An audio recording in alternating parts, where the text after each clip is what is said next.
Architect और interior designer Mahnoor हमारे साथ मौजूद है।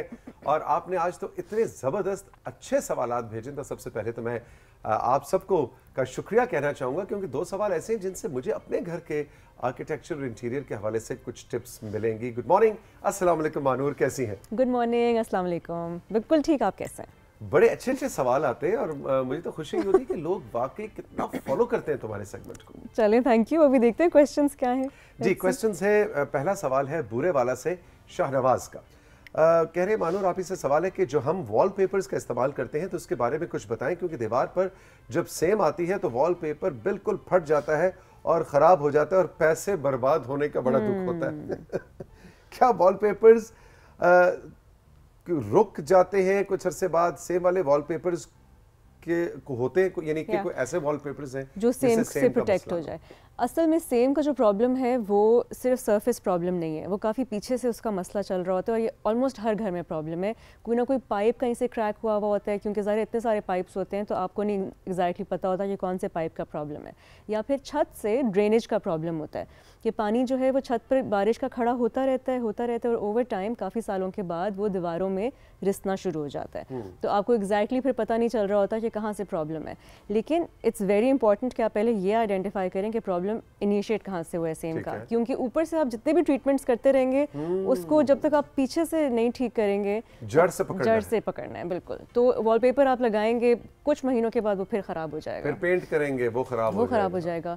बहुत टाइल एक ऐसी चीज़ होती है जो सेम को ज़रा बहुत लंबे अरसे तक अच्छा कंट्रोल कर लेती है, लेकिन फिर भी अच्छा इंपॉर्टेंट बात यह है कि आप अपनी सेम के पीछे प्रॉब्लम के उसमें जाएं, रूट पे जाएं, वरना आपके पैसे जाया होते रहेंगे। महरोश मियाँ वाली से, कबर्ड बनाते वक्त अगर कबर्ड यानी अलमारी को दीवार के अंदर बनाया जाए तो क्या बेहतर रहेगा? क्योंकि बाहर बनाने से जो है जगह बड़ी घिर जाती है, चाहे वो 2-2.5 फुट की दीवार अलमारी क्यों ना हो, जगह ज़ाया होने का बहुत दुख होता है। तो महानूर, आप इसे पूछ के बताएं कि क्या कबर्ड्स अंदर दीवार के बनाएं और बाहर उसका सिर्फ दरवाज़ा रखें, या क्या किया जाए? ये बहुत अच्छा क्वेश्चन है वैसे ये, और ये इंपॉर्टेंट है उस स्टेज पे जब आप प्लान कर रहे हो अपना घर, क्योंकि वो जो ये जिस दीवार की बात कर रही हैं कि कंसील्ड कबर्ड की बेसिकली बात कर रही हैं कि आपके पास सिर्फ सामने दरवाज़ा हो और वो बाहर उसकी जो 2 फुट की गहराई है वो कमरे को छोटा ना कर रही हो। तो ये जब आप प्लान कर रहे होंगे घर की, जब आपकी ब्रिक्स वगैरह का ब्रिक वर्क हो रहा होगा, उस टाइम पे ये इंपॉर्टेंट है कि आप जगह छोड़ें प्रॉपर, और फिर बाद में जब लकड़ी की अलमारी आए तो वो उसमें फिट हो जाए। नहीं तो वो अलमारी के बाहर नहीं होगी तो वो अंदर भी तो कहीं ना कहीं से होगी। वो देखने में ये लग रहा होता है कि वो कमरे को इफेक्ट नहीं कर रही और कंसील हुई हुई है, लेकिन फिर भी वो आप या बाथरूम की स्पेस से ले लेते हैं थोड़ी सी जगह, या कमरे से ले लेते हैं, बट विजुअली वो ऐसा लगता है कि आपका कमरा जो है वो अच्छे बड़े साइज का ही है, लेकिन ये जगह उतनी लेगा। ये स्ट्रक्चर लेवल पे, आर्किटेक्चर के लेवल, यानी अब घर बन चुका है तो अब इस तरह की मेजर चेंज अब अगर करेंगे तो फिर वो आपको MDF एक मटेरियल होता है जिससे अलमारियां बनती हैं, पार्टीशंस बनती हैं, आप उसमें कर सकते हैं, लेकिन वो थोड़ा फिर अब एक्सटेंसिव प्रोसेस है कि आपको पूरी दीवार, आपको फिर दिखाने में वो ऐसे लगना है कि MDF की दीवार बनी हुई है जैसे। तो बेहतर ये है कि आप जब प्लान कर रहे हो अपना घर, जब बना रहा हो उस वक्त। ठीक है जी। लारेब कमालिया से, जी, मेरी हमेशा से ये ख्वाहिश रही थी कि जब मैं घर बनाऊंगी तो उसकी चारों साइड्स को खाली छोड़ दूंगी, लॉन बनाऊंगी। अल्लाह ताला ने माशाल्लाह हमें अब एक प्लॉट दे दिया है 5 मरले का। लेकिन मेरे घर वाले अब चारों साइड्स खाली नहीं छोड़ने दे रहे, वो कह रहे लॉन छोटा हो जाएगा, पोर्च से जगह खाली जाएगी। तो अब मैं क्या करूं, उनको कैसे राजी करूं, कैसे कन्विंस करूं कि चारों तरफ ओपन छोड़ना जरूरी है? अब ये एक बहुत टेक्निकल सवाल है और बहुत इसको बड़ी अच्छी तरह आपको ट्रीट करना पड़ेगा, वरना ऑब्वियसली इनको भी हमारी तरह लॉन का शौक है and she has to do something about it. उनकी घर वालों की बात भी ठीक है कि अगर वो चारों तरफ जगह छोड़ देंगे तो उनके पास स्पेसेस अंदर कम हो जाएंगे, क्योंकि 5 मरले में आपको बहुत सी चीज़ें फिट करनी होती हैं और वो पॉसिबल फिर नहीं होता। इसका एक बहुत अच्छा सोल्यूशन ये है कि आप ग्राउंड फ्लोर पे बहुत बड़ा लॉन ना दें। ठीक है, आपकी ड्रीम थी, लेकिन आप उसको, जो मैं यूजुअली करती हूँ छोटे घरों में, कि we shift the lawn to the first floor. अच्छा, ठीक है। और अगर फर्स्ट फ्लोर पे भी जगह नहीं आ रही तो आप उसको छत पे ले जाएं, उसको रूफ गार्डन बना दें, क्योंकि ये तो आजकल का प्रॉब्लम है कि हमारे पास लैंड कम हो रही है and we have to find solutions for it, right. So ये बेस्ट सॉल्यूशन ये है कि आपकी इस तरह से स्पेस भी कम नहीं होगी और जो आपकी लॉन वाली ख्वाहिश है वो भी पूरी हो जाएगी, और घर वाले भी खुश रहेंगे, टीवी लाउंज भी छोटा नहीं होगा, कार पोर्च भी छोटा नहीं होगा, है ना। Win win situation, win win situation है। मैं तो कहता हूँ उनको आप बताइए ना कि हाँ जी मैंने तुम्हारी मान ली, फिर खामोशी से टेरेस के ऊपर या छत के ऊपर लॉन बना ले और उनको सरप्राइज करें। एब्सोल्युटली। शकरगढ़ से हमें याद किया है अहमद ज़ेब ने। अहमद ज़ेब, आपके प्रोमो में मैंने सुना था कि महानूर कह रही थी कि सोफे कंफर्टेबल जरूर होने चाहिए, खास तौर पे टीवी रूम में। बिल्कुल। माहौल जो है वो बहुत कोजी सा होना चाहिए आपके घर का, ताकि आप फैमिली के साथ शाम में बैठ के एंजॉय कर सकें। तो आप मुझे बताएं कि मैं इसको और कंफर्टेबल और कोजी बनाने के लिए क्या रेड कलर की लाइट्स का इस्तेमाल करूं? मुझे किसी ने कहा है कि रेड जो बल्ब है वो एनर्जी ज़्यादा कंज्यूम कर रहा होता है। I think more than energy, red light से एक बहुत सर्टन तरह का आपको एटमॉस्फेयर क्रिएट होता है। It has nothing to do with cosy. अच्छा। आप वार्म लाइट ज़रूर करें, जो येलो बल्ब्स होते हैं, येलो और एनर्जी सेवर्स में ये ऑप्शंस हैं।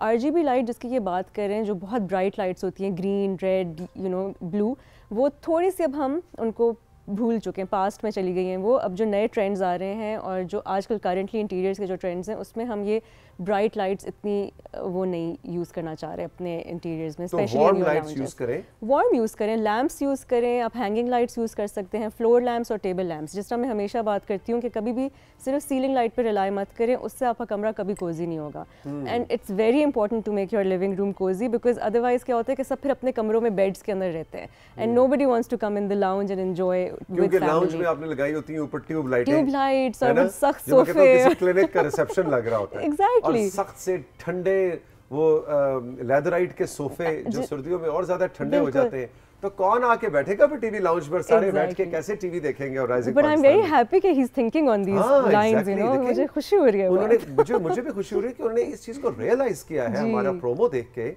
देखो भाई हमारा प्रोमो तो हम तो समझ रहे थे वो प्रोमो है, उससे भी लोगों को टिप्स मिल रहे हैं। Very nice, very good. अच्छा जी, बहावलपुर से शाजिया ने हमें याद किया कि नहीं मेरा मसला बहुत ही बड़ा मसला है। ओके जी, रेडी हो जाओ। I am ready. वो ये कि अब्बू का घर है 6 मरले पे। ओके। अभी जरा टेक्निकल इसमें मैके और ससुराल का टच भी है। अच्छा, हाँ, लड़ाई तो नहीं है। पाकिस्तानी ड्रामे का भी एक वो ट्रैक चल सकता है। चले मैं अपनी डिप्लोमेटिक वाली जो अपनी पर्सनालिटी है सामने लेकर आती हूँ। अब्बू का घर है 6 मरले का। इस घर में रहते हुए खास तौर पे सफाई करते हुए मुझे खासे मसाइल का सामना रहा। ओके। जैसे कि मार्बल सफेद रंग का लगा हुआ था और हमारे इलाके में पानी खारा होने की वजह से वो मार्बल पीला पड़ जाता था और पड़ गया है। अब मेरा घर ससुराल वाले बनवाने जा रहे हैं। राइट। वो भी 6 मरले का है। ओके। जरा ट्रिक समझ ली। ये ड्रामा इस वक्त एक बिल्कुल सही डिटेल किस्त में पहुंच चुका है। She wants us to know everything. हाँ, अब ससुराल का घर है, वो भी 6 मरले का है। अब सवाल ये है कि अब अब्बा यानी जो ससुर है जी जी, वो मान नहीं रहे। वो कह रहे जैसा उनका घर है वही वाला नक्शा हम भी अपनाएंगे। और मैं उनको ये समझाना चाह रही हूँ कि मॉडर्न लुक देना एक और चीज है, लेकिन जो नक्शा बन रहा है उसमें इन चीजों का ख्याल रखें। ये बहुत बड़ा, ये 14वीं पे किस्त पे जाके 10+ की रेटिंग देने वाला और क्लाइमैक्स जो है वो मैंने बताना है। आखिरी किस्त मेरी, आखिरी मेरी किस्त तुम्हारी लिखी हुई मजबूर बताओ। अच्छा, इस मसले का हल बताओ। सो एक तो उनका जो मार्बल वाली बात है उस पर मैं उनको वो आई थिंक उसकी वजह से परेशान है ना कि मार्बल पीला हो रहा है। पीला हो रहा है वो खारे पानी की वजह से। खारे पानी की वजह से भी होता है और ओवर टाइम अगर आप बहुत रेगुलरली जब सफाई नहीं हो रही होती एक जगह की तब भी ये प्रॉब्लम आता है। और उसको ठीक करने के भी 1-2 तरीके हैं। घर के कुछ टिप्स एंड ट्रिक्स होते हैं, जिस तरह baking soda is a very important thing. उसको आपने बस पानी में उसकी पेस्ट बना के और उसके ऊपर सिर्फ छोड़ देना है, रगड़ना नहीं है। तो उससे अगर आप छोड़ देंगे पेस्ट को तो वो अब्जॉर्ब कर लेगा उस येलोनेस को। तो ये एक मेरा बहुत फेवरेट एक टिप होती है कि चीज़ों को साफ करने के लिए। लेकिन मुझे नहीं पता था आप टोटके भी बताते हैं। बस मल्टी टैलेंटेड। दोबारा से बताएं, बड़ा मजे का टोटका, लेकिन आपने बड़ा तेजी से बता दिया। दोबारा बताएं। बेकिंग सोडा, अगर आपका पोर्च का या टेरेस का मार्बल जो है वो पीला पड़ रहा है तो क्या करें? तो बेकिंग सोडा हर घर में होता है। आप उसकी एक पेस्ट बनाएं पानी के साथ और उस पेस्ट को आपने सिर्फ फर्श के ऊपर जहाँ पे स्टेनिंग हुई हुई है सिर्फ आपने वहाँ पे सिर्फ 15 से 20 मिनट, ज़्यादा नहीं, क्योंकि आप उसको ख़राब नहीं करना चाहते मज़ीद, क्योंकि इन चीज़ों का अगर आप एक्स्ट्रा यूज़ करेंगे तो वो भी it's not really that good. 15-20 minute के बाद आपने वो पेस्ट साफ़ कर लेनी है और उसको रगड़ना नहीं है। वरना स्क्रैचिंग हो जाती है, ठीक है। और उस पेस्ट को उसी तरह सॉफ्ट से क्लॉथ से आप वाइप ऑफ कर दें, तो जितनी भी वो येलो स्टेन्स हैं वो सोडा जो है वो उसको अब्सॉर्ब कर लेगा। Okay okay. अच्छा, और बाकी जो सेकंड पार्ट है घर का नक्शा, वो वही बनवाना चाह रहे हैं जो, अच्छा वो भी क्लैरिटी कंट्रोल रूम ने दी है कि वो इनके जो अब्बा हैं वो कह रहे हैं कि ससुराल, वो कह रहे हैं कि वो भी वही, मतलब अच्छा। इस वक्त ससुराल और मैके की बड़ी जबरदस्त 14वीं किस्त में। देखिए अगर डिज़ाइन अच्छा है घर का और spaces are working for you फिर तो ठीक है, लेकिन अगर आपको मटेरियल कोई तंग कर रहा है उस घर में तो आई वुड सजेस्ट कि आप ना यूज़ करें। अगर आपको मार्बल ने तंग किया है तो वो आगे भी आपको तंग करेगा, तो आप कोशिश करें कि अब्बा को कहें ठीक है, उनको भी खुश रखें कि मार्बल लुकिंग टाइल लगा लेते हैं। अच्छा, ये भी होती है? तो बिल्कुल होती हैं और बड़ी ज़्यादा रेंज में अब तो अवेलेबल हैं, और उसके ऊपर जो ग्रेन्स की पैटर्न होता है वो उसको देख के आप बता नहीं सकते अक्सर औकात कि ये मार्बल है और उसको मेंटेन करना ज़्यादा आसान है? बहुत आसान। टाइल के ऊपर तो बस आपने रेगुलर पोछा भी आप करें तो वो साफ हो जाता है, बिल्कुल साफ हो जाता है। अरे वेरी गुड, ये भी बड़ा ज़बरदस्त टिप है। अच्छा जी, जब भी से मिकाइल मिकाइल कहते हैं, मानूर आप ही से सवाल ये है कि घर के फ्रंट पर जो लोग टाइल का इस्तेमाल करते हैं उसी से मिलता जुलता है, वो कैसी होनी चाहिए? क्योंकि वो टाइल्स हैं जो हमेशा, कुछ टाइल्स हैं जो हमेशा रहती हैं, कुछ टाइल्स का इस्तेमाल करना चाहिए, कुछ लोग कहते हैं रफ टाइल्स इस्तेमाल करो या फिर फैंसी टाइल्स का इस्तेमाल करो। आप बताएं, क्योंकि हमने अब अपने घर के पोर्च और फ्रंट पे टाइल्स लगवानी है। अब फ्रंट से आई थिंक इनका मतलब एक तो पोर्च की टाइल है और दूसरा जो फ्रंट ऑफ द बिल्डिंग जो फसाड पे टाइल आती है, इन्होंने क्लियर नहीं किया, चलिए आप दोनों का बता। वो भी हो सकता है। सो पोर्च के लिए तो ग्लॉसी तो मैं रिकमेंड कभी भी नहीं करती, हमेशा मैट, और मुझे पर्सनली जो है वो स्टोनी टेक्सचर और जो ब्रिक के टेक्सचर वाली जो टाइल्स होती हैं वो अच्छी लगती हैं। तो अगर आप पेवर्स की तरफ जाएं अपने पोर्च में तो that's a very good idea. और पेवर्स ही में कंक्रीट फिनिश में। पेवर्स क्या होता है? Okay, रफ टाइल्स और pavers? Pavers are basically concrete के ब्लॉक्स आजकल बनते हैं। अच्छा। और वो काफ़ी ज़्यादा कंक्रीट पेवर, अगर आप उसको सर्च करें तो बहुत इजी पेवर, ओके, बहुत इजीली अवेलेबल है। पेवमेंट से है मेरे ख्याल, बिल्कुल, जिस तरह पेवमेंट में जो लगे होते हैं ना ब्लॉक्स, उसमें अब इतनी वेराइटीज हैं, PAVER पेवर, ठीक हो गया जी। और उसमें इतनी वेराइटीज और इतने कलर्स हैं कि अब मज़ा आ जाता है, आपको वो चूज़ करना मुश्किल हो जाता है। और इवन जो फ्रंट ऑफ द बिल्डिंग पे कभी भी ग्लॉसी टाइल ना लगाएं प्लीज़, कभी भी शाइनी मार्बल ना लगाएं, क्योंकि हमारे कॉन्टेक्स्ट के हिसाब से उसके ऊपर सूरज पड़ता है और वो रिफ्लेक्ट करता है और वो कुछ अजीब सी चीज़ लगती है। तो अच्छा बेहतर ये कि या तो बिल्कुल मैट पत्थर लगाएं, या अगर कोई टाइल आप लगा ही रहे हैं तो बहुत सोच समझ के और कोई बहुत मैट और टेक्सचर्ड और इस तरह की टाइल लगाएं। और फ्रंट पोर्च में तो ये स्लिपरी शाइनी ग्लॉसी ज़मीन पे चीज़ें इसलिए भी नहीं लगानी चाहिए क्योंकि पता लगा आपने पोर्च धो के आप फारिग हुए और हमसाई वाली आंटी आई, अच्छा वो जो ही आई और पता लगा उनका पाँव स्लिप कर गया, है ना। तो इसलिए भी ये बुजुर्ग जो हैं जिन घरों में होते हैं, और बुजुर्ग पूरे कम्युनिटी के बुजुर्ग हमारे बुजुर्ग हैं, तो इस तरह की चीज़ों का भी ख्याल रखना ज़रूरी है। एक आखिरी बहुत सारे सवाल हैं, देखेंगे अगर हमारे पास टाइम हुआ। आप कंट्रोल रूम कह रहे हैं कि सोशल मीडिया की तरफ अगर बढ़ें तो बहुत ही मुनासिब रहेगा। कुछ आपकी तस्वीर हैं, कुछ पैगामात हैं, और मुबशरा जावेद जो कि SP national highway and motorway police हैं वो भी आ चुकी हैं, कुछ उनसे हमने बात करनी है आज फॉग और स्मॉग के हवाले से कि ऐसे में हमने कैसे, मोटरवे पुलिस वाले तो हमारा बहुत ख्याल रख रहे होते हमारी सेफ्टी और सिक्योरिटी का, लेकिन हमने किस तरह से खुद चीज़ें ऐसी अपनी ड्राइविंग में उनको लेके चलना, एहतियात बरतनी है कि हम भी हादसे का शिकार ना हो। इस पर तफसील से आज शो में बात करेंगे। जी मानो। ऑल राइट जी, सबसे पहले हमारे पास पिक्चर्स हैं जो फर्स्ट पिक्चर्स भेजी हैं ठंडियानी से कायनात कुरैशी ने। जी, कायनात की तस्वीरों को हम वेलकम कहेंगे और बहुत ज़बरदस्त खूबसूरत तस्वीर हैं, वेरी नाइस, वाह जी वाह, ब्यूटीफुल। भाई ये तो बिल्कुल हिल टॉप से ली हुई है, मुझे लगता है हेलीकॉप्टर से ली हुई तस्वीर है। वेरी प्रिटी, कायनात बहुत खूबसूरत। अरे वाह, आई थिंक इनके पास ड्रोन है यार, नहीं मेरा ख्याल है पहाड़ पे खड़े होके जहाँ इनका अपना घर है वहां से नीचे से इन्होंने ली होगी, ये भी हो सकता है। Very nice. अच्छा जी, अगली पिक्चर्स हमें मरी से आई हैं, साद की तरफ से। साद की मरी से तस्वीरें जी। कंट्रोल रूम जरा तेज तेज चलेंगे। आहा, वाह भाई वाह, ये तो आई थिंक मरी ही है, क्या बात बिल्कुल। मरी की हमारी जवानी की यादें ताज़ा हो गई जब हम कॉलेज से जाया करते थे ट्रिप पे, है ना, और रेडियो पाकिस्तान के ट्रिप से जाया करते थे। बिल्कुल, वाह, किसी दिन राइजिंग पाकिस्तान की पूरी टीम को लेके मरी जाते।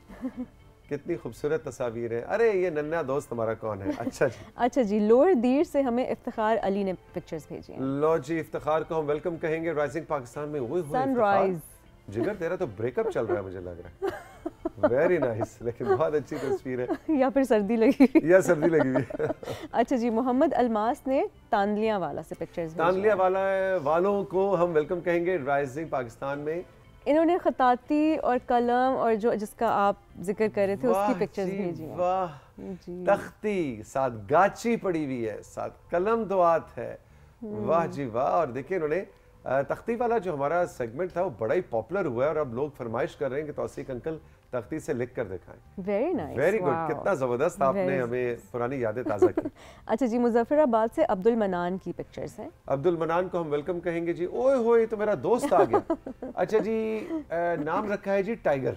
अच्छा, हाँ, टाइगर नाम रखा है। और टाइगर वाली धारियां भी उसमें हैं और उसका जरा एटीट्यूड, जिसको हम कहते हैं कैटिट्यूड, वो भी कुछ टाइगर्स वाला कैटिट्यूड था। क्यूट। अच्छा जी, अब्दुल नाफे अहमद ने पिक्चर्स भेजी हैं रावलपिंडी से और ये क्लास 6 में पढ़ते हैं। क्लास 6 में अब्दुल नाफे अहमद को हम वेलकम कहेंगे। ओह, ही मेड दीस। जबरदस्त ड्राइंग है, जबरदस्त। वाह जी वाह, जबरदस्त। वो चारपाई तो बड़ी फिट है, प्रॉपर प्रोपोर्शंस, पर्सपेक्टिव। चारपाई नहीं है, अच्छा वो डेक है पानी का और साथ बतखें भी थी। भाई ये अगर वाकई क्लास 6 के स्टूडेंट ने ये स्केचिंग की है तो हम आपको बहुत शाबाश कहेंगे और हम कहेंगे आपके पेरेंट्स को कि नाफे का बहुत अच्छा हाथ है, बहुत अच्छा टैलेंट है, आप इसे इनकरेज करें। दरख्त ड्रॉ करना बज़ाहिर बहुत आसान होता है, लेकिन आपका हाथ बहुत ही पक्का और शेडिंग बहुत अच्छी हुई है, प्रॉपर डार्क एंड लाइट की। उनको पता है कि किस तरह कहाँ जिधर से लाइट आती है वहाँ पे उन्होंने लाइट पेंसिल रखी हुई है, फिर शैडोज को डार्क किया हुआ है। वेरी नाइस, वेरी गुड, शाबाश। अच्छा जी, आगे। अच्छा जी, अब हमारे पास मैसेजेस हैं कुछ। मोहम्मद अलमास खुर्शीद तांदलिया वाला, सर हम आपकी ट्रेन के रोज़ाना के मुसाफिर हैं, सफ़र का बहुत लुत्फ़ आता है। अल्लाह पाक इस ट्रेन को और इस पर सवार स्टाफ को, नाजरीन को सलामत रखे। आपने लिखना सिखाने के हवाले से तख्ती का जिक्र किया, ये खुश खती का बेहतरीन ज़रिया है सीखने का। मेरी और मेरी फैमिली की तरफ से सबको सलाम। जी बिल्कुल, तख्ती वाली चीज़ को हम ऑन करते हैं जी। बस कुछ ही दिनों में आपको यहाँ पे लाइव तख्ती और गाची और कलम दवात का सीन ऑन करेंगे। लेट्स सी क्या होता है, पता नहीं क्या हो जाएगा। अच्छा जी, हलीमा नसीम और कुरतुलैन अली, इन्होंने नीला दुल्हा से हमें मैसेज किया है। अस्सलाम वालेकुम तौसीक भाई, राइजिंग पाकिस्तान शो बहुत अच्छा है, कार्टून का सेगमेंट बहुत अच्छा होता है, आपका प्रोग्राम मेरी फुप्पो और मैं मिलकर देखते हैं। अब बहुत शुक्रिया, लेकिन आपने ये नहीं बताया कि वो हलीमा फुप्पो हैं कि कुरतुलैन अली फुप्पो हैं, इनमें से भतीजी कौन सी और फुफी कौन सी, लेकिन हम दोनों को वेलकम कहेंगे। थैंक यू वेरी मच जी। हैदर ने नारंग मंडी से हमें मैसेज किया है, आपका प्रोग्राम बहुत पसंद है, तौसीक अंकल स्लेटी दवात कलम और गाची को अपने शो का हिस्सा ज़रूर बनाएं, क्योंकि मुझे इसमें बहुत ज़्यादा दिलचस्पी है और मैं इसको सीखने की कोशिश कर रही हूँ। अरे भाई, मुझे बिल्कुल वैसे अंदाज़ा नहीं था, मेरा ख्याल था लोग कहेंगे ये गाची क्या होती है, तख्ती क्या होती है, लेकिन मतलब मेरे ज़माने के लोग भी अभी हैं। मेरा ख्याल था कि बस मैं ही रह गया। अच्छा जी, सदफ ने बहावलपुर से मैसेज किया है, मेरे अंदर अपने कमरे को सेट करने के जरासीम ही नहीं है। अच्छा। जितनी भी कोशिश कर लूँ कमरा साफ नहीं रख सकती सर, लेकिन फिर भी इस आदत को ख़त्म करने की कोशिश कर रही हूँ।